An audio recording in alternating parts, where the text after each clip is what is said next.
Assalamualaikum, sudah vaksin belum?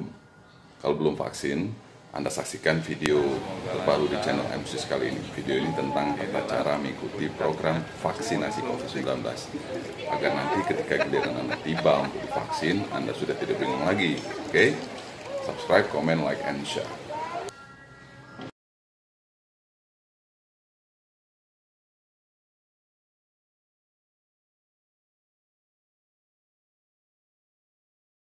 Assalamualaikum, halo saudara-saudari sebangsa dan setanah air. Di video MSIS kali ini kita akan melihat tahapan pelaksanaan vaksinasi COVID-19. Kebetulan kemarin saya ikut program vaksinasi COVID-19 ini, dan kantor saya bekerja sama dengan beberapa pihak terkait mengadakan program ini gitu, saya ikut. Jadi tahapan pertama itu pastikan nama Anda sudah terdaftar dulu ya. Kalau saya sih daftarnya dari kantor gitu. Nah, kalau Anda itu tergantung dari lingkungan masing-masing lah gitu ya. Yang pasti carilah koordinator, simpan nomor HP koordinator penyelenggara vaksinasi COVID-19 itu. Setelah terdaftar nama Anda tinggal tunggu informasi kapan Anda akan divaksin dan di mana. Ketika hari H tiba, Anda tinggal datang ke lokasi tersebut. Jangan lupa membawa KTP ya. Bawa KTP karena nanti akan diperiksa. Setibanya di lokasi, Anda akan diminta untuk duduk di meja screening pertama gitu.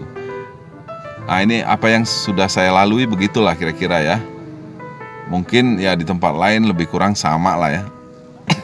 Kalau misalnya rame kita antri dulu. Kalau agak sepi kita langsung duduk di meja screening pertama. Nah, di meja ini data kita akan diperiksa.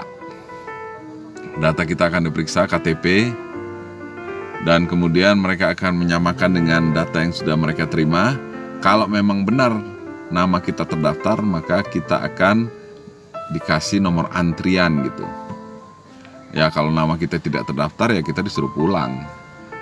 Lalu setelah selesai di meja pertama ya, screening pertama, kita menuju ke meja kedua. Meja kedua ini sama, kita masih di screening data profiling kita gitu. Nah, kalau di meja kedua ini lolos, maka kita masuk ke meja ketiga. Meja ketiga kita sudah tidak lagi ditanya data, tapi kita ditensi darah kita ya, diukur gitu tensi darah kita. Kalau misalnya darahnya terlalu tinggi ataupun terlalu rendah, maka Anda akan diminta untuk cancel dulu, normalkan dulu tensi darah Anda, pasti dibilang begitu, baru ikut vaksin. Tapi kalau tensi kita normal, kita langsung ke meja keempat. Meja keempat ini adalah meja seorang dokter.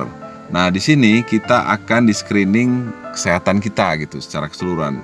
Si dokter akan tanya apakah kita punya komorbid.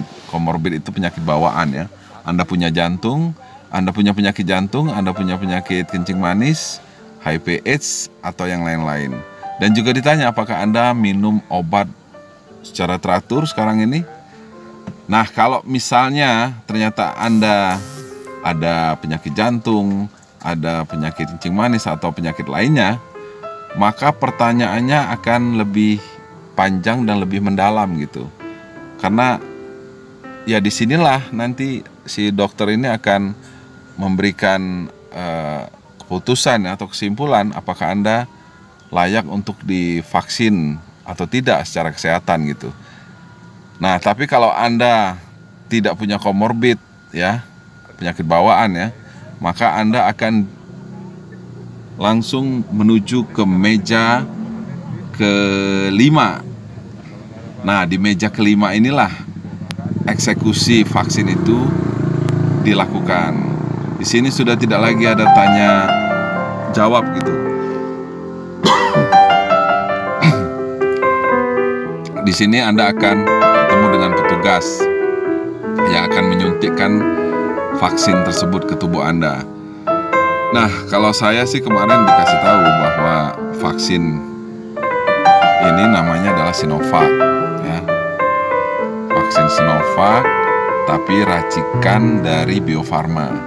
Oh, saya langsung ngerti karena memang ada informasinya bahwa dulu ada dua jenis Sinovac ya yang datang ke Indonesia, satu Sinovac yang siap suntik, satu lagi dalam bentuk bibit gitu, dan diraciknya di Bio Farma. Nah, udah saya langsung disuntik vaksin.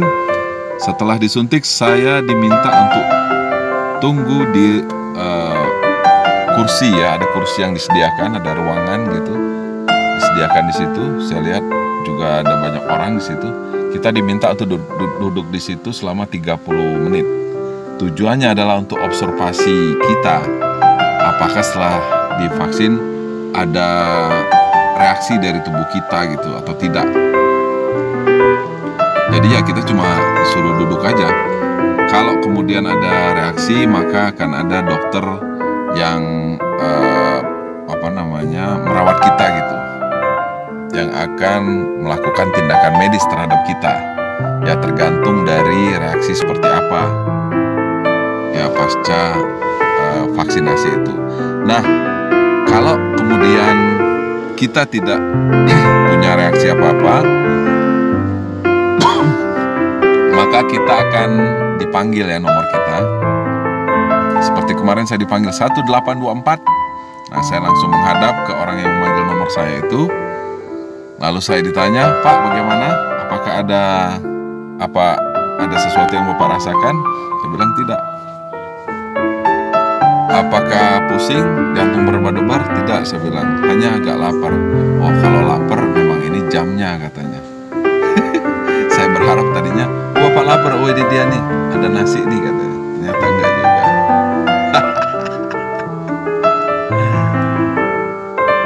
Kalau Anda tidak merasakan apa-apa, maka Anda akan dikasih semacam surat gitu ya, surat pemberitahuan untuk vaksin tahap kedua. Nah, kalau saya dapatnya itu kira-kira di penghujung bulan April nanti gitu. Kalau saya hitung-hitung sih 28 hari dari vaksin pertama gitu. Ya, kira-kira begitulah tahapan yang akan kita lalui ketika kita ingin mengikuti program vaksinasi COVID-19.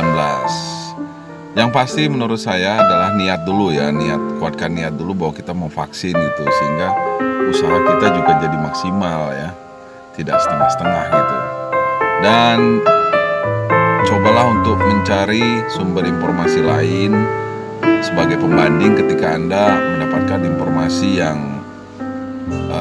tertentu ya, yang negatif ya terhadap vaksin ini gitu ya.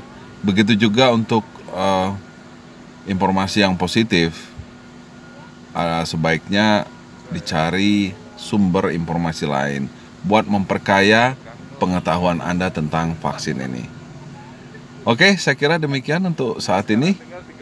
Terima kasih atas perhatian Anda. Assalamualaikum warahmatullahi wabarakatuh.